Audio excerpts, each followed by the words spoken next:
আসসালামু আলাইকুম, শুভ সন্ধ্যা। নদীর পাড়ের প্রাকৃতিক দৃশ্য নিয়ে আমি আরও একটি নতুন ভিডিওতে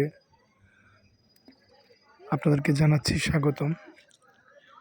দেখেন এই বাড়িটি আসলে আমি যেটা খেয়াল করলাম যে চরের মানুষ বা নদীর পাড়ের মানুষ অত্যন্ত পরিশ্রম। এরা হচ্ছে ফুল ফ্যামিলি কাজ করে, সকলেই, বাবা মা সন্তান, সন্তানের বউ।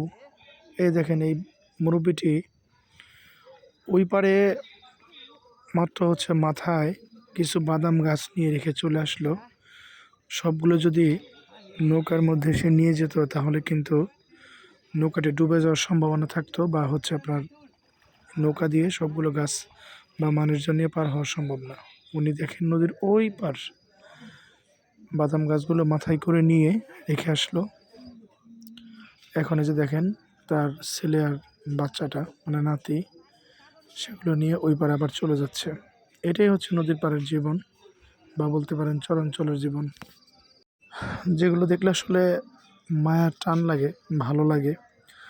কারণ সম্মিলিত কাজ প্রত্যেকটা পরিবারকেই ভালো একটা জায়গায় পৌঁছানোর একটা মেসেজ দেয়। আর নদীর পাড়ের দৃশ্যগুলো সবসময় আমার ভালো লাগে, তাই আপনাদের সাথে শেয়ার করে। ইনশাল্লাহ সামনে